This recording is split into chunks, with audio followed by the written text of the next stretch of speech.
temor do Senhor. Diga comigo, o temor do Senhor.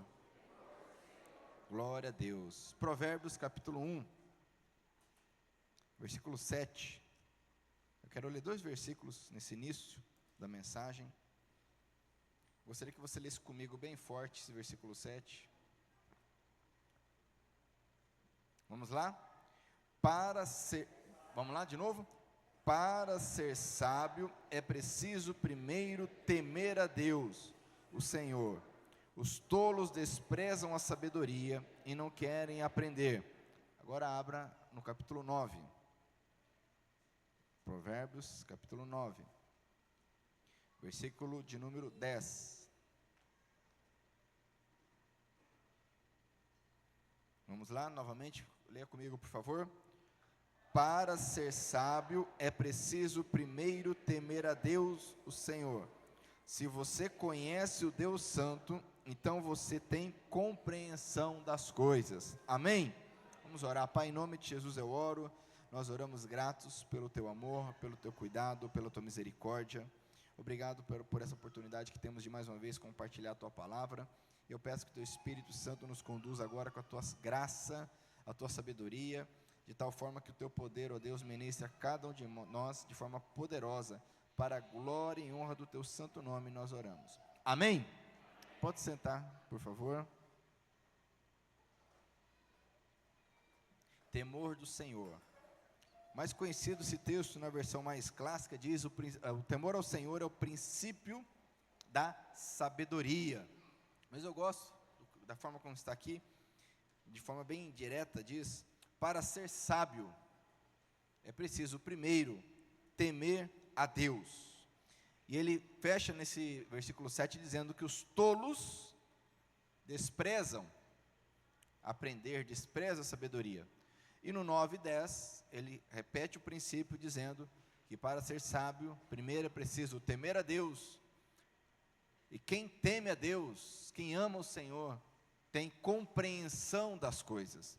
E o desejo do Espírito Santo para nós, e é para isso que ele foi enviado da parte do Pai, para nos convencer do pecado, da justiça e do juízo, e como o Senhor Jesus disse, também para nos ensinar todas as coisas acerca do Filho, para nos dar compreensão, para nos dar sabedoria.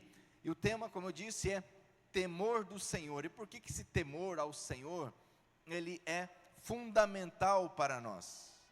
Porque a falta de temor mata. Fala para o teu irmão, a falta de temor mata. Quando você lê a Bíblia, você vai perceber, tanto no Antigo Testamento, quanto no Novo Testamento, que a falta de temor a Deus gera morte. Tanto a morte literal, a morte física, como a morte de relacionamentos, a morte de sonhos, a morte de ideias. E é uma característica do mundo, a falta de temor a Deus. A falta de temor ao Senhor não é uma exceção, não é algo que ocasionalmente ocorra. A falta de temor ao Senhor, ela é natural deste mundo, ela é comum a este mundo, é comum a nós. Nós precisamos buscar muito em Deus, para que haja em nosso coração temor ao Senhor. Porque da maneira natural, nós não temos essa compreensão.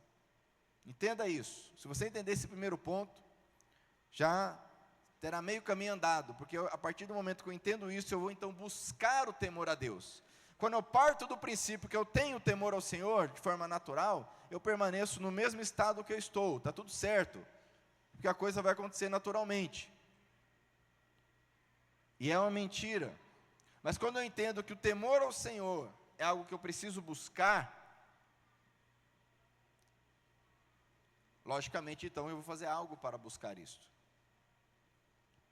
Eu acredito que você, assim como eu, não quer ser taxado por Deus, não pelos homens, que os homens não sabem o que é sábio e muito menos o que é um tolo.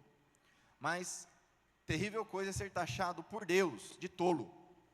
Já imaginou Deus nós estarmos diante do Senhor e Ele nos chamar de tolos? Tolos porque não ouvimos a palavra, tolos porque não entendemos, não abrimos o nosso coração a Ele, porque perdemos a oportunidade. Vimos que o tolo despreza esse princípio.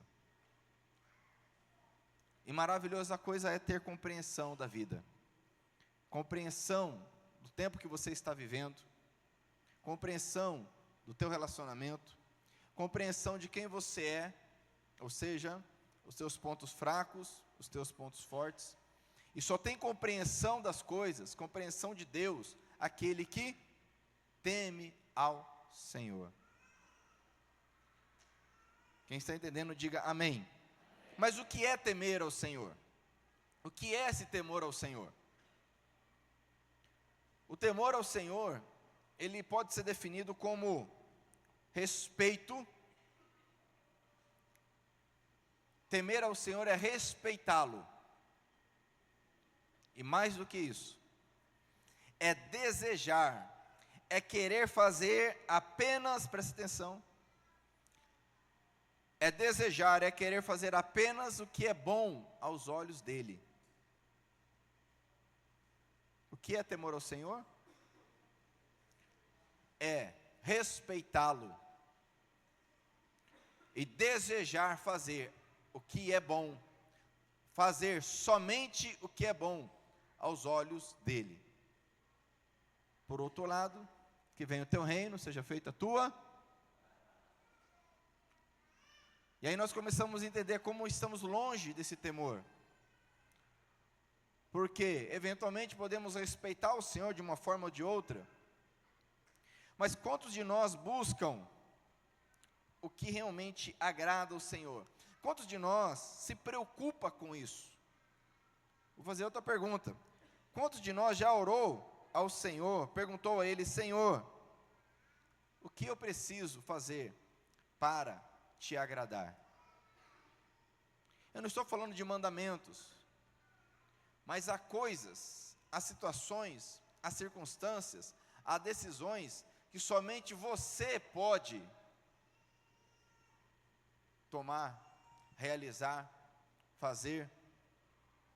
E Deus está aguardando isto. Conforme Paulo escreve aos Efésios: procurem descobrir o que é agradável ao Senhor. Olha que orientação interessante. Procurem descobrir o que é agradável ao Senhor. E volto a dizer, certa vez um jovem, como exemplo, um jovem rico chegou diante do Senhor Jesus e perguntou: Senhor, o que fazer para alcançar a vida eterna? Jesus falou: olha, quais são os mandamentos? Guarda os mandamentos. Ele falou: não, esses eu guardo. Honrar pai e mãe, honrar a Deus. Esses mandamentos todos eu guardo. Jesus falou: maravilha, você não está longe do reino dos céus. Mas tem uma coisa. Sabe, amados, que aquele jovem precisava fazer alguma coisa que iria agradar a Deus. Aquele jovem precisava fazer algo que iria agradar o coração do Senhor. Jesus falou: então você vai, vende tudo que você tem, dá aos pobres e me segue. É interessante porque é a única situação que Jesus fala isso. Ele não fala isso para mais nenhum discípulo. Por quê? Porque para aquele jovem era agradável ao Senhor que ele o seguisse daquela forma. Mas ele não teve o temor, porque a Bíblia diz que ele então, pesaroso no seu coração, saiu cabisbaixo e perdeu a oportunidade de seguir a Jesus, de se tornar um dos seus discípulos. Faltou aquele jovem o que? Apesar do respeito que ele tinha pelo Senhor, pelos mandamentos, pela sua palavra, faltou-lhe a compreensão que temer a Deus, que para ser sábio é necessário temer a Deus, e temer a Deus não é apenas respeitá-lo, mas é procurar fazer tudo aquilo que é agradável, somente aquilo que é agradável ao Senhor. Quem está entendendo, diga amém.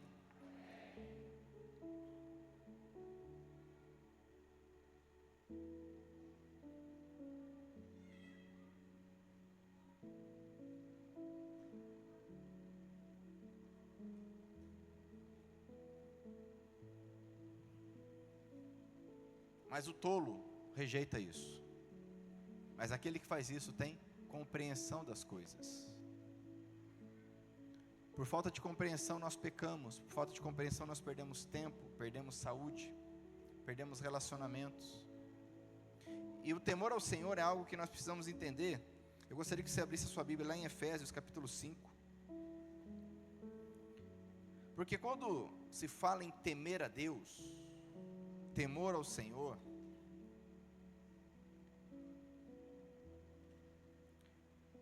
algumas situações surgem em nossa mente, em nosso coração, principalmente para alguns que já têm uma certa caminhada.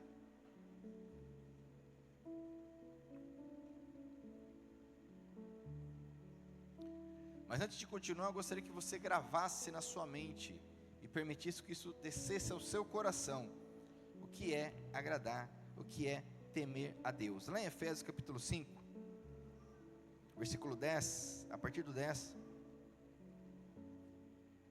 gostaria que você lesse comigo bem forte, Efésios 5, versículo 10. Se possível, decore esse versículo. Passe essa semana meditando nesse versículo. Pode ler comigo bem forte, vamos lá? Procurem descobrir quais são as coisas que agradam o Senhor. De novo, procurem descobrir quais são as coisas que agradam o Senhor. Para ser sábio é preciso temer a Deus, e temer a Deus é respeitá-lo, e é buscar aquilo que agrada a Ele, não aquilo que é conveniente a mim, não aquilo que me mantém na zona de conforto, não aquilo que me mantém na zona onde eu tenho domínio da situação. Porque muitas vezes, para alguns é fácil não adulterar, para alguns é fácil não mentir, para alguns é fácil não cobiçar, como para aquele jovem rico. Mas há circunstâncias que o Senhor já tem te falado há dias, há tempos, e você tem lutado contra Deus. Você não quer fazer o que é agradável ao Senhor. Somente o que é agradável ao Senhor. Jesus disse: tudo que o Pai ordena eu faço. Eu faço aquilo que o Pai me ordena fazer. Isso é temor ao Senhor. Olha que versículo: procurem descobrir quais são as coisas. Não é descobrir o que eu não posso fazer.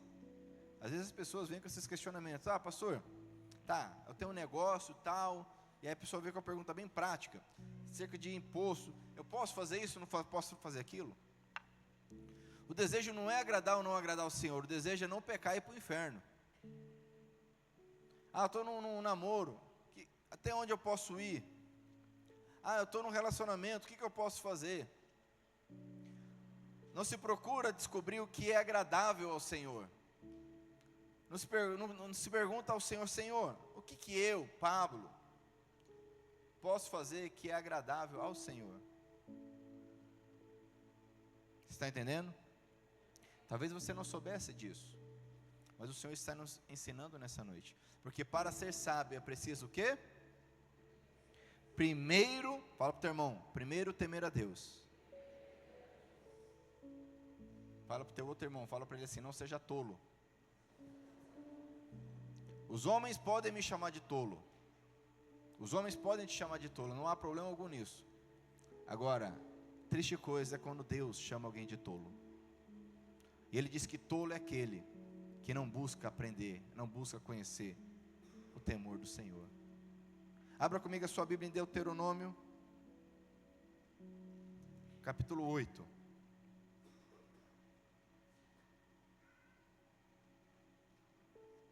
E como eu disse no início dessa mensagem, a falta de temor a Deus gera morte. Há pessoas que às vezes lendo a Bíblia, ou vendo algum filme, alguma série, alguma mensagem, fica desnorteado, surpreso, até mesmo aproveita a situação para criticar a Bíblia. Fica falando: ah, mas Deus mandou matar. E é fato, por diversas vezes. Porque a falta de temor ao Senhor gera morte. E é assim até hoje. Mas alguém pode perguntar, mas Deus é bom, como é que Ele manda matar? Nós temos que entender o seguinte: Deus é soberano. Não existe um Deus mau e um Deus bom. Existe o Deus Todo-Poderoso que é soberano. Estava conversando com alguém essa semana, me trouxe alguns questionamentos. Eu fui explicar, meu irmão, acontece o seguinte: nós temos dentro de nós, por conta da nossa cultura, da nossa formação, uma ideia, uma dicotomia, presta atenção nisso, de bem contra o mal. Desde pequeno, desde o desenho animado é assim, né? Quem é do tempo aí do He-Man, o He-Man tinha o inimigo, o esqueleto, não é verdade? O Batman tem o Coringa, o Superman tem o Lex Luthor. E às vezes nós pensamos que Deus tem um inimigo, que é o diabo, como se o diabo pudesse fazer frente a Deus. O diabo é chamado de inimigo das nossas almas. Ele não pode fazer frente a Deus. Mas às vezes a gente tem essa ideia que Deus está lá na sala de justiça, planejando alguma forma, né? E o diabo planejando alguma forma de atacar Deus. E nos surpreendemos, por exemplo, quando lemos Jó, que fala que Satanás foi diante do Senhor acusar Jó. Mas porque a gente tem essa ideia errada. Deus é soberano. Ele diz mais de uma vez: eu sou o Deus que dá a vida e Deus que gera a morte. Simples assim. Mas a nossa mente mal formada por conta da cultura ocidental caída, com deuses, panteões de deuses, Deus daquilo, Deus daquilo, Deus daquilo, Deus da morte, Deus da vida, Deus do amor, Deus do ódio, Deus da guerra. Nós agimos como se Deus tivesse um grande arqui-inimigo, que é o diabo. Deus não tem arqui-inimigo, porque um arqui-inimigo é alguém que pode tocar, alguém que pode vencer. E Satanás, ele é uma criatura, ele foi feito, ele foi criado pelo Deus Todo-Soberano. É o que a Bíblia nos ensina. E uma criatura jamais poderá se levantar contra o Criador. Pode se rebelar contra, mas se levantar contra, no sentido de bater de frente, de disputar. Tanto é que a Bíblia diz que ele já está condenado. Jesus falou: eu vi Satanás cair do céu como um raio. E ele disse também que o inferno está preparado para Satanás e seus demônios.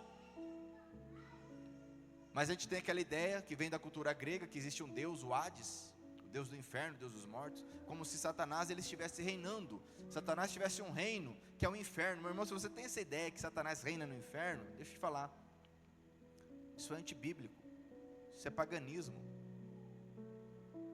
Satanás não é um Deus que reina no inferno, está lá sentado no trono. A gente vê isso direto em filme, série, caricatura e por aí vai. Como se Satanás estivesse sentado no trono, reinando no inferno. O inferno não é reino de ninguém. Inferno é local de castigo e juízo, feito para o castigo dele, para o tormento dele. E por que eu estou falando tudo isso? Para que quando você lê a Bíblia e vê lá Deus falando, determinando, por falta de temor, a morte, você não se escandalizar, porque o nosso Deus, ele gera vida, e ele tira a vida. Bendito és tu, já falou, porque o Senhor dá, e o Senhor tira. Bendito é o Senhor para sempre. Amém? Ao entender isso, nos tornamos sábios, começamos a ter o respeito adequado a Deus, começamos a ter a busca por aquilo que é agradável a Ele, somente o que é agradável a Ele. E paramos com um argumentozinho: ah, mas isso aqui não é tão problema. Ah, mas isso aqui eu posso fazer. Ah, não, mas isso aqui, ó. Que normalmente é assim. Quem gosta de música, um monte de argumento para ouvir qualquer tipo de música. Quem gosta de beber, um monte de argumento para falar: não, mas a Bíblia fala isso, fala aquilo, e vai beber. Quem gosta da imoralidade, um monte de argumento, mas é com amor, é com respeito. E nós argumentamos e criamos por falta de temor. Abra sua Bíblia comigo em Deuteronômio, eu falei, né? Capítulo 8, versículo 1 diz: Moisés disse ao povo: tenham o cuidado, diga comigo, cuidado. Olha só isso aqui. De obedecer a todas as leis que hoje eu estou dando a vocês, para que vocês vivam e se tornem mais numerosos, e entrem e tomem posse da terra que o Senhor Deus jurou dar aos nossos antepassados. Nós sabemos que isso até hoje não aconteceu, por conta da desobediência. No versículo 6 diz: obedeçam, pois, aos seus mandamentos, e vivam de acordo com os seus ensinamentos, e temam o Senhor, seu Deus. Amém? O problema da igreja atual, não apenas da atual, veremos, já em Atos dos Apóstolos veremos isso, é a falta de temor ao Senhor. E há alguns que já argumentam, como eu disse, aquele que já tem uma certa caminhada, mas isso é coisa do Antigo Testamento, porque Deus amou o mundo de tal maneira que deu seu Filho, para que todo que nele crê não morra, mas tenha vida eterna. E Jesus mesmo falou que ele não veio para julgar o mundo, mas para salvá-lo. Jesus disse isso, sim ou não? Sim ou não? Está na dúvida?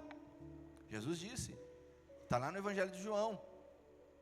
Ele não veio para condenar, mas para salvar. E sabe por que Jesus não veio condenar o mundo? Quem que sabe? Fala para o teu irmão assim, porque o mundo já está condenado. É só ler 2 versículos abaixo. É que as pessoas esquecem de ler 2 versículos abaixo. Porque ele diz, o mundo já está condenado. Por isso que ele veio salvar. Mas nós vivemos o Evangelho água com açúcar, onde eu faço aquilo que me agrada, o que é conveniente, o que eu acho que é certo, porque não me incomoda tanto. Afinal eu fiz e não morri, eu forniquei e não morri, eu me embriaguei e não morri, eu estou na igreja, fui na igreja, não caiu fogo do céu, não abriu o chão, está tudo certo.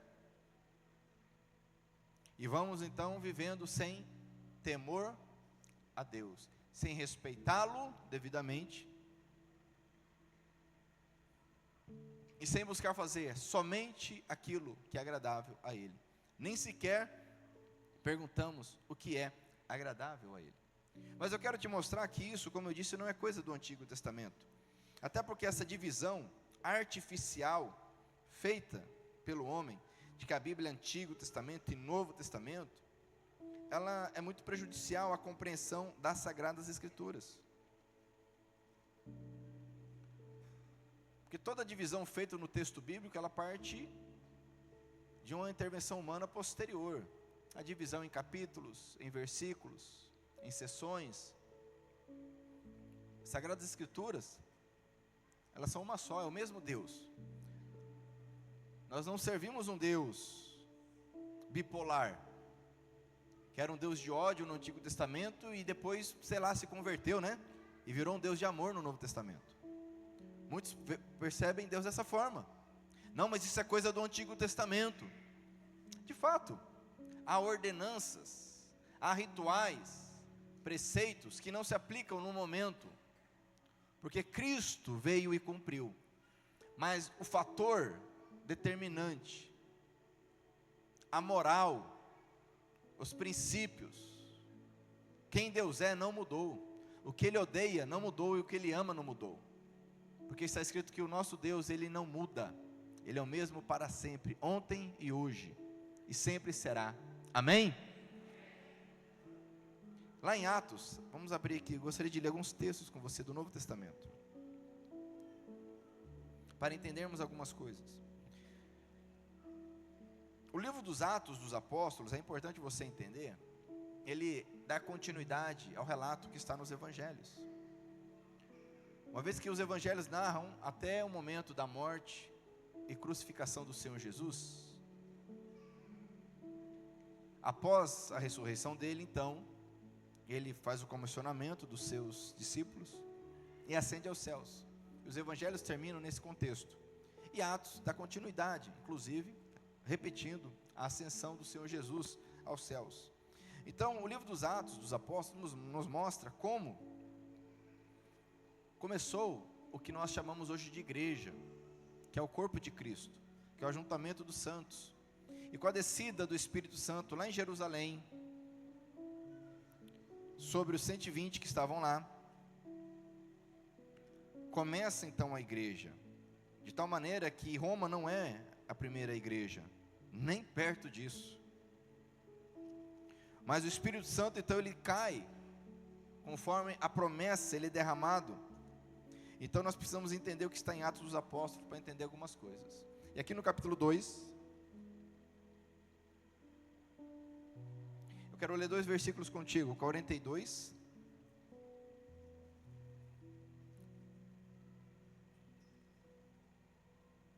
e o 43. Depois do derramar do Espírito Santo, Pedro então faz o discurso, e eles começam então a entender o que está acontecendo. E aqui tem uma pequena narrativa de como foi esse começo. Versículo 42 diz assim, ó: e todos continuavam firmes, seguindo os ensinamentos dos apóstolos, vivendo em amor cristão, partindo o pão juntos e fazendo orações. Amém? Essa era a dinâmica, era o método. 43, era o que estava acontecendo. Os apóstolos faziam muitos milagres e maravilhas, e por isso todas as pessoas estavam cheias do quê? Cheias do quê? Temor. A igreja, ela começa da mesma forma que começou a caminhada do povo de Israel, com Deus determinando que houvesse obediência e temor. Por quê? Para ser sábio, primeiro é preciso o quê? E quem tem isso tem compreensão. O que o Espírito Santo quer nos ensinar nessa noite é que nós precisamos pedir mais temor e viver com mais temor a Deus, ou seja, com mais respeito por Ele, mas não aquela coisa farisaica, aquela coisa religiosa, que é o medo, que eu vou falar mais tarde, sobre o medo. Mas olha que interessante, lá no capítulo 5, é narrada a história de um camarada chamado Ananias, e sua esposa chamada Safira. E como eu disse, a falta de temor no meio da igreja não é algo de 2024, não é algo dos anos 80, 70, do século 17, 15, é desde sempre. Sabe por quê? Porque a falta de temor faz parte da natureza humana. Eu não temo a Deus se o Espírito Santo não estiver agindo na minha vida. Você não teme a Deus se o Espírito Santo não estiver agindo na tua vida. Se você pensa diferente, lamento, porque nós dependemos do Espírito Santo em nossas vidas, é simples assim. Então, no meio dos milagres, nos meios dos sinais, a Bíblia diz que um homem de Deus chamado Barnabé foi tocado pelo Espírito Santo, e ele tinha um terreno, e ele vendeu aquele terreno, e pegou o valor, e entregou aos apóstolos. Olha que coisa tremenda. E o que ele fez? Ele perguntou: Senhor, o que é agradável a ti? E no caso de Barnabé, não sei porquê, era agradável a Deus ele vender um terreno e entregar o dinheiro aos apóstolos, simples assim. Isso quer dizer que todo cristão tem que vender um terreno e entregar dinheiro para o pastor ou para os apóstolos? Sim ou não? Sim ou não? Não. E há muitos tolos que fazem isso, porque não perguntam a Deus o que é agradável a Ele. Muitos tolos querem barganhar com Deus, achando que Deus está preocupado com dinheiro, com la plata. E há muitos bicudos emburrados por aí que não vão em igreja, porque um dia um pastor pediu dinheiro, porque um dia um pastor enganou. Ok, o dia que você estiver diante do Senhor, você explica essa situação para Ele, e você vai falar que aquele pastor que te enganou é maior do que Deus na tua vida. Isso se chama idolatria.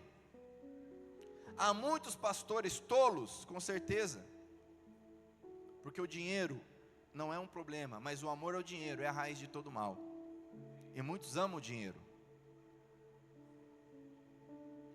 Mas coube então essa questão a Barnabé. Ok, glória a Deus, Deus abençoe a vida dele. Barnabé depois, para você ter ideia, foi um dos que auxiliaram Paulo, no início da caminhada de Paulo.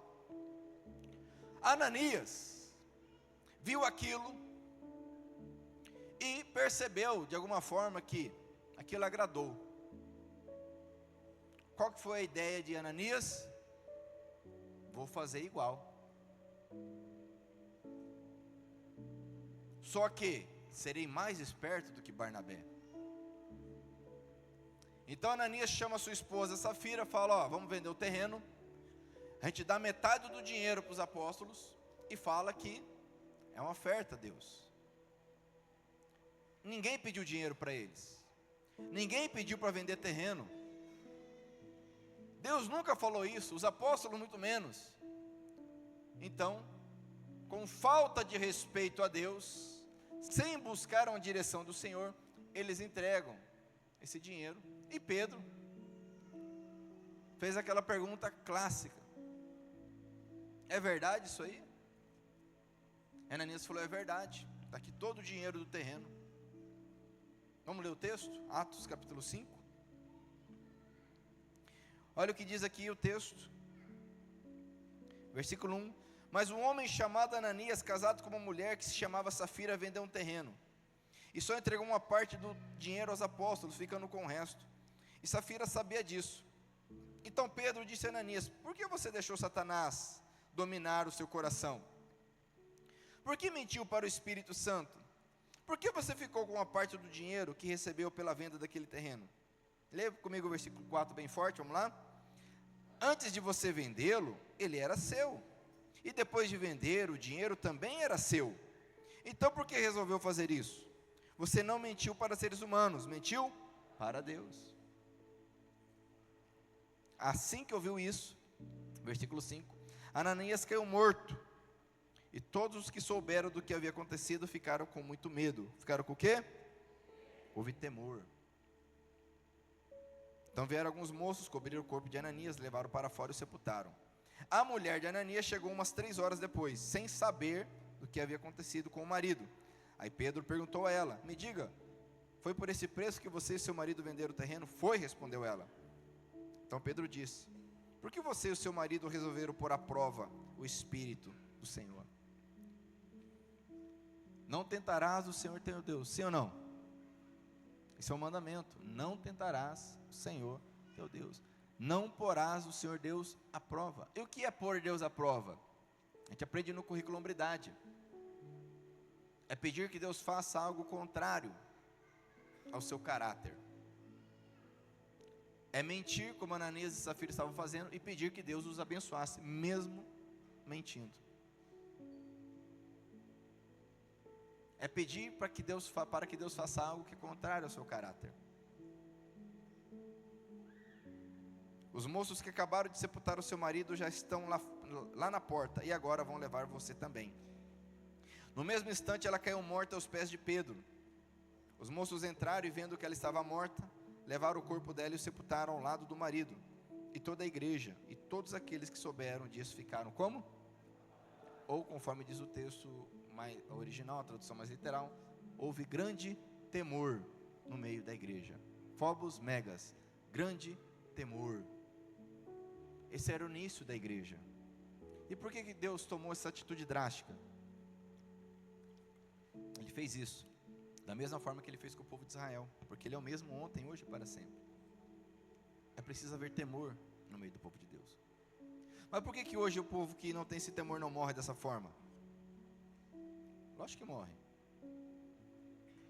Quantos que você conhece que estavam andando no caminho do Senhor não estão mais? Que o casamento acabou, os filhos não estão mais juntos, está na droga, está no vício, está no desespero.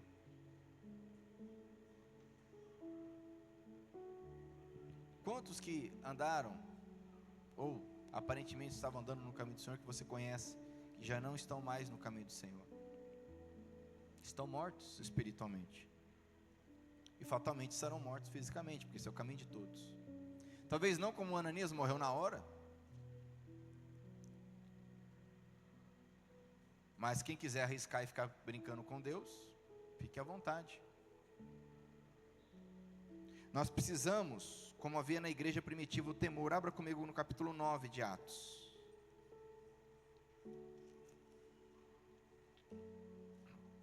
Capítulo 9 de Atos.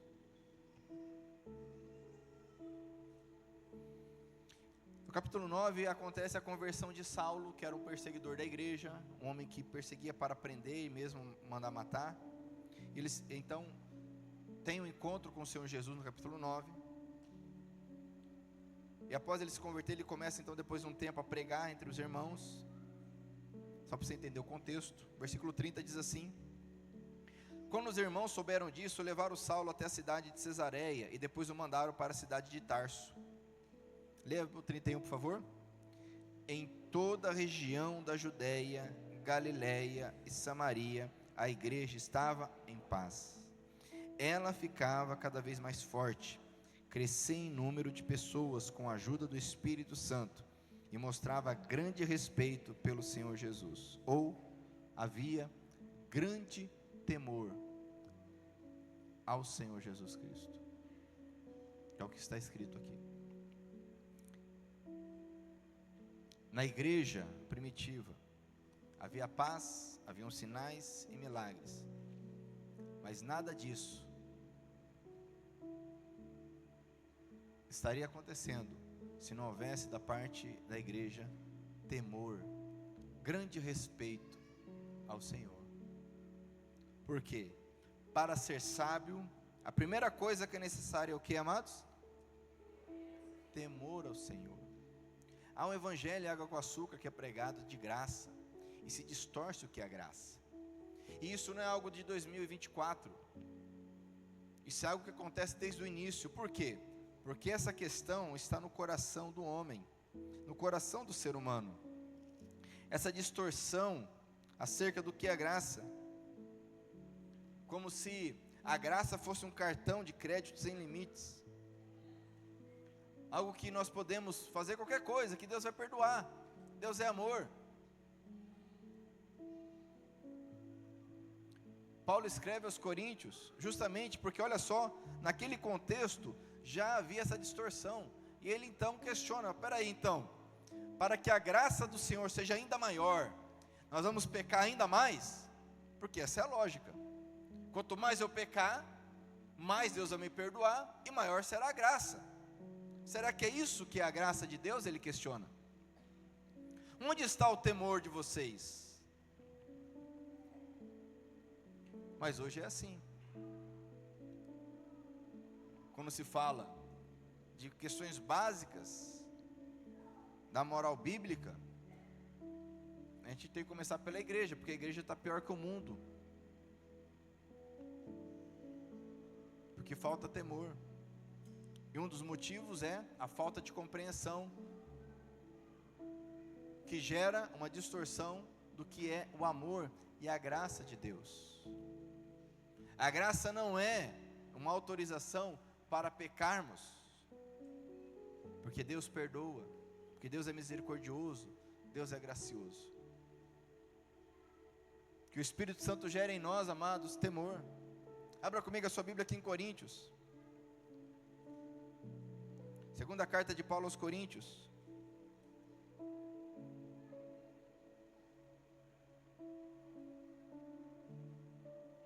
capítulo 5.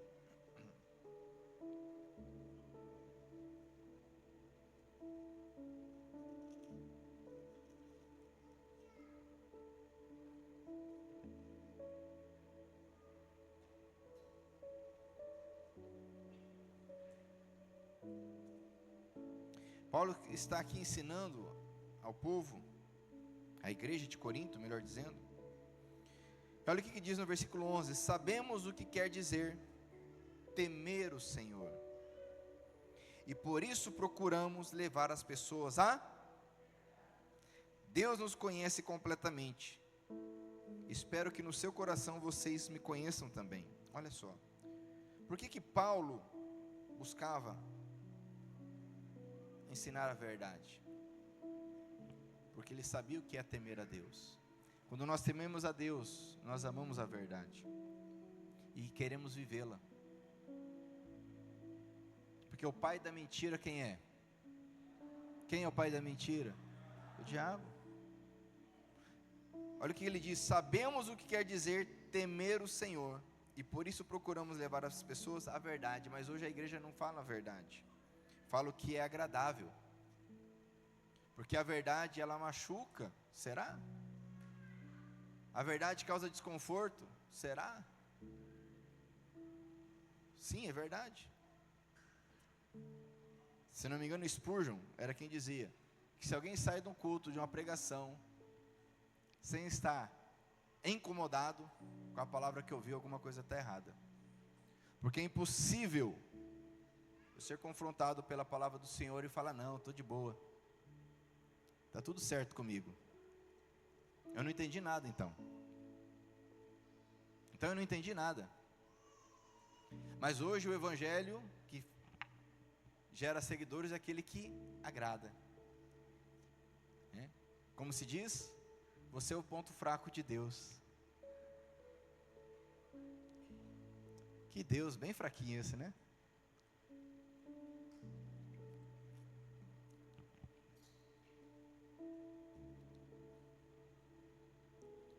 Cadê o temor a Deus, o respeito a Ele? Lógico que Deus é amor. Mas o amor ele envolve justamente o respeito. Sim ou não? Ou existe amor com desrespeito? O que você acha? O amor é buscar agradar, sim ou não? Ou existe amor quando não se busca agradar aquele que é amado?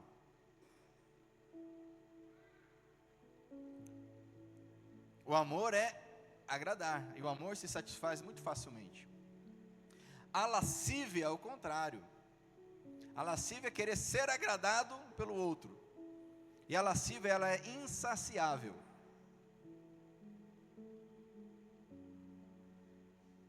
E o mundo hoje confunde propositalmente lascívia com amor. Amor é agradar o próximo, é o desejo de agradar o ser amado. E o amor se satisfaz muito facilmente. Se você não tem estado satisfeito, meu irmão, alguma coisa está errada. Agora a lascívia é o dadá, como o autor de Provérbios escreveu: a sanguessuga tem 2 filhas, dá. Eu só quero. Ainda que isso machuque, ainda que isso fira, isso ignore a outra pessoa, não tem problema. Eu quero, eu mereço ser feliz, eu tenho o direito de ser feliz. Não é isso que se fala hoje? Abandona os filhos, porque eu tenho o direito de ser feliz. Abandona a esposa, porque eu tenho o direito de ser feliz.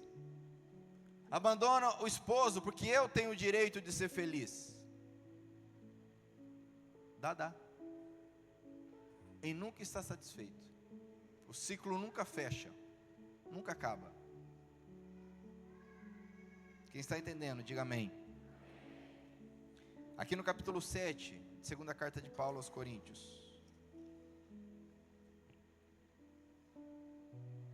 Paulo está lembrando acerca das promessas do Senhor. Ele diz aqui no versículo 1: meus queridos amigos, todas essas promessas são para nós. Quem crê nas promessas do Senhor aqui? Amém? Por isso purifiquemos a nós mesmos de tudo que torna impuro o nosso corpo e a nossa alma. Leia comigo a última frase. E temendo a Deus, vivamos uma vida completamente dedicada a Ele. Será que temor a Deus é algo do Antigo Testamento? E hoje está tudo certo? O Espírito Santo quer ministrar os nossos corações nessa noite, amados, que nós precisamos para atingir, para viver de forma sábia, com compreensão, para não sermos tolos. Precisamos primeiro temer a Deus. Abra ainda comigo a tua Bíblia em Filipenses, ou melhor, Efésios primeiro, capítulo 5.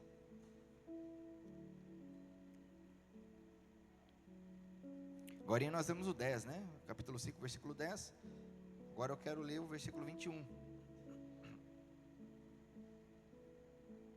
Aqui Paulo está encerrando essa carta com alguns conselhos práticos da nossa vida, para a nossa vida, melhor dizendo.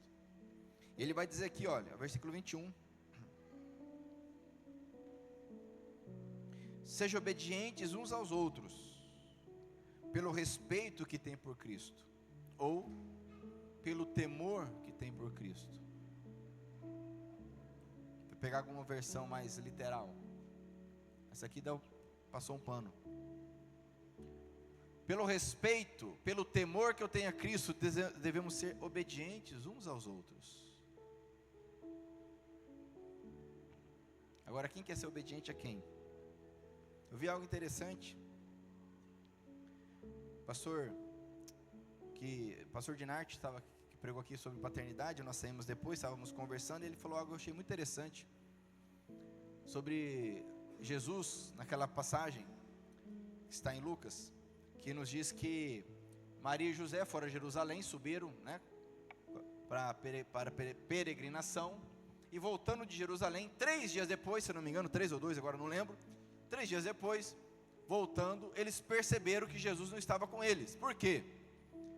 O texto diz, pensando eles que ele estava na comitiva, ele estava com o pessoal. Agora eu te pergunto, você tem um filho de 12 anos, você está viajando, aí você não vê esse filho 1 dia, 2 dias, 3 dias, e está tudo certo? Estranho, né? Mas por quê? Porque hoje quem que é doido de deixar um filho de 12 anos com alguém? Mas naquele contexto havia um sentimento de corpo, de família. Não viram Jesus? Está com a família, está com o povo de Deus, está tudo certo. Eu posso pegar o teu filho no colo, você pode pegar meu filho no colo e está tudo certo. Hoje não há sequer unidade nas coisas básicas. Cada um quer ensinar o filho de uma forma diferente. E ai se alguém falar alguma coisa para o meu filho. Ai se meu filho passar correndo aqui, alguém falar para ele que ele está errado. Ah, meu irmão, o bicho vai pegar. Quem é você para falar do meu filho? Percebe? Onde nós chegamos?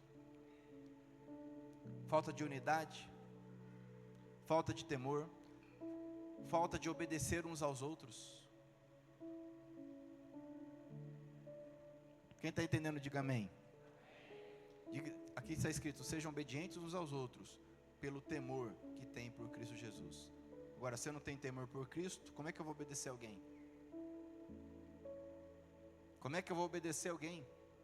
Porque a Bíblia diz assim, como ferro afia o ferro, um homem afia outro homem. Como é que alguém vai chegar para mim e falar, olha, você está errado nisso, nisso e nisso? A gente lida com isso diariamente, amados. A mulher chega, meu pastor, ou chega, né, na verdade para pastor, e fala, meu marido assim, assim, assim, assado. Mas o que a gente vai fazer? Não pode falar com o homem. É um animal, é um bicho. Não pode falar nada para ele. Não pode ouvir um não pode ser contrariado, não pode ser confrontado.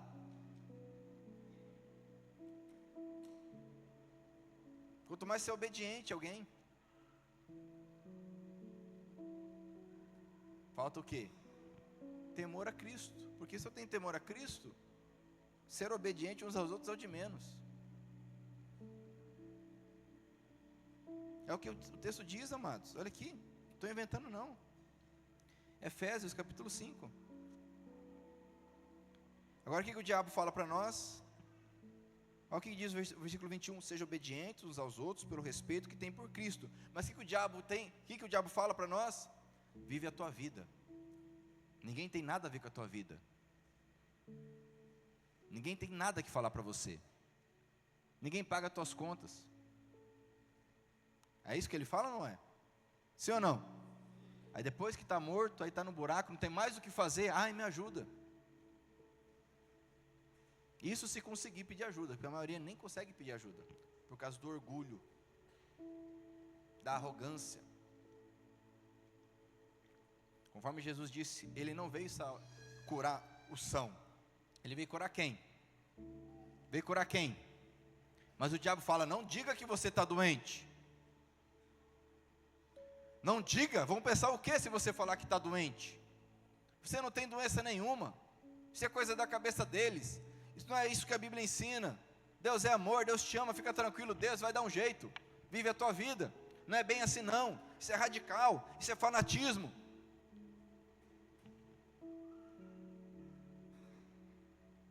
E falta o temor ao Senhor, que é o princípio da sabedoria. Abra sua Bíblia comigo em Filipenses capítulo 2. Estou lendo só alguns textos, amados. A gente poderia passar um mês aqui falando de temor a Deus. Ou melhor, só lendo a Bíblia. Filipenses capítulo 2, versículo 12.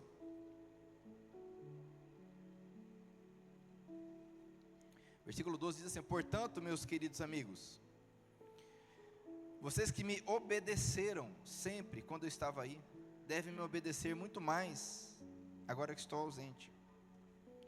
Olha o que ele continua dizendo: continue trabalhando com respeito e temor a Deus, para completar a salvação de vocês. Fala para o teu irmão assim: continua trabalhando com temor a Deus, meu irmão. Continuem trabalhando com temor a Deus, para completar a salvação de vocês. Sabe, amados, que o conforto que o Espírito Santo nos dá,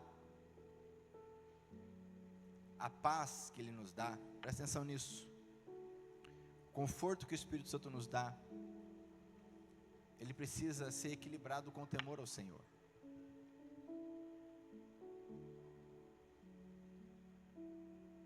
É o que Deus fala lá em Deuteronômio 8, nós não lemos todos os versículos para ganhar tempo, mas Deus, Ele faz o povo passar fome, e faz o povo comer. Por quê? Para que haja sabedoria, para que haja temor. Quer ver? Vamos voltar lá em Deuteronômio capítulo 8, vale a pena. Deuteronômio capítulo 8.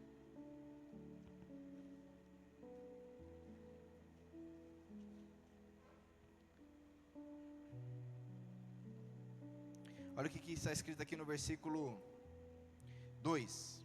Deuteronômio 8, 2. Lembrem como nosso Deus guiou vocês pelo deserto esses 40 anos. Durante essa longa caminhada, Deus os humilhou e os pôs à prova para saber se estavam resolvidos ou não a obedecer aos seus antepassados, aos meus mandamentos, perdão.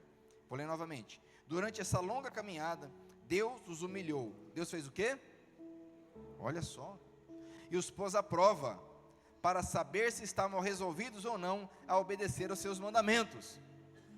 Amados, no primeiro sapo que a gente tem que engolir, a gente já abandona tudo, que dirá ser humilhado. Primeiro sapo que a gente tem que engolir de perdoar alguém, a gente já não quer mais saber, que Deus é injusto, Deus não sabe, Deus não conhece, Deus não sabe minha dor, Deus não conhece meu coração. E ele continua, versículo 3, ele os deixou passar fome, olha só, ele os deixou passar fome, e depois lhes deu para comer o maná, uma comida que nem vocês, nem seus antepassados conheciam. Olha só, leia comigo por favor. Deus fez isso, vamos lá? Deus fez isso para que soubessem o que o ser humano não vive só de pão, mas vive de tudo que o Senhor Deus diz. Amém? Quem que usou esse texto aqui contra Satanás? Lembra quando Jesus falou? Está escrito, nem só de pão, mas de toda palavra que sai da boca do Senhor. Eu estava citando Deuteronômio 8, que você acabou de ler. Mas há essa teologia do inferno, que diz que se você estiver passando fome, é porque Deus não está contigo. Quem falou? Quem falou isso?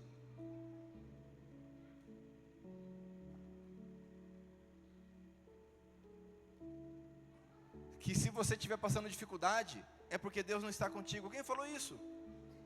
Onde que na Bíblia você encontra isso? Há promessas do Senhor de bênçãos, amém? Mas nós precisamos estar maduros para recebê-las, porque senão ao recebê-las nós viramos as costas para Deus, igual o filho que recebe a moto do pai antes da hora, e a tragédia acontece, porque não tinha maturidade para receber o que recebeu. Quem está entendendo? Falta-nos, amados, temor a Deus, temor ao Senhor. Guarda isso, o conforto que o Espírito Santo nos dá, aleluia, não é tudo, é uma parte. É preciso temor ao Senhor. A Bíblia diz que Jesus obedeceu ao Pai até a morte, morte de cruz. Será que nós obedecemos a Deus? Ou só aquilo que é confortável obedecer? Ouvi uma frase no fim de semana do irmão muito interessante, falou assim: metade do tempo eu faço aquilo que eu gosto, e outra metade é aquilo que eu preciso fazer. Eu diria que a proporção está errada, né? Acho que 20% do tempo a gente faz o que gosta, ou deveria. E 80% a gente faz o que tem que fazer. E não o que nós gostamos de fazer. Eu vou ler algo aqui, presta atenção nisso, eu vou encerrar com isso. A maneira como você vive individualmente, presta atenção, meu irmão. A maneira como você vive individualmente afeta seu mundo. Por meio do seu relacionamento com Deus, você influencia diretamente o que acontece ao seu redor. Todo homem que renuncia ao pecado se fortalece. Olha só. Todo homem que renuncia o pecado se fortalece, ganha autoridade e pode impactar o mundo. As pessoas perceberão que ele caminha no temor do Senhor. Olha essa frase aqui. Cabe aos cristãos, cabe a quem? Cabe aos cristãos estabelecerem um padrão de temor do Senhor para a nação. Cabe aos cristãos estabelecerem o padrão de temor do Senhor para a nação. E a quem fique revoltado, que o que está na novela, está na mídia, está na rua, de imoralidade. Meu irmão, o que tem de imoralidade aí na rua que não tem dentro das igrejas hoje? Fala para mim. O que tem de imoralidade que você vê na rua aí que não tem dentro das igrejas? Cabe aos cristãos estabelecer o padrão. E o nosso padrão está muito baixo. Muito baixo. O nosso padrão de temor a Deus é muito baixo. E eu falo isso porque nós acompanhamos, conversamos, aconselhamos. Eu não estou falando isso para acusar ou condenar, não, amados. É uma constatação de pessoas que estão na igreja e por não saberem, não entenderem, ou sabendo, continuam do mesmo jeito. O padrão está baixo, e muitas vezes a gente quer fazer postagem, a gente quer reclamar, a gente quer falar, querendo que o padrão do mundo seja melhor. Amados, vamos cuidar do padrão da nossa vida, vamos temer a Deus, vamos buscar fazer aquilo que é agradável a Ele. E isso vai impactar as pessoas ao nosso redor. Isso gera impacto espiritual. Isso gera bom testemunho. Abraão orou a Deus, falou: Senhor, se tiver 10 justos em Sodoma, o Senhor vai destruir? Deus falou o quê? O que Deus falou? Não.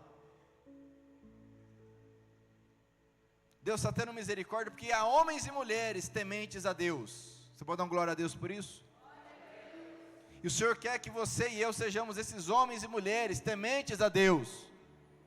Não com um argumentozinho que pode convencer o teu coração, pode convencer o teu pastor, pode convencer o teu marido, a tua mulher, o teu filho, mas a Deus não convence. Porque pecado é pecado. Mas os tolos não querem saber. Eu vou encerrar com esse provérbio novamente. Provérbios 1, 7. Eu gostaria que você lesse novamente comigo.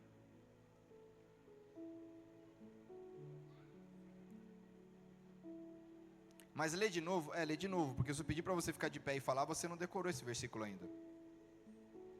Com toda certeza. E se não está na minha cabeça, no coração muito menos. Que é muito mais fácil entrar na minha cabeça do que no meu coração. Olha o que diz Provérbios 1:7.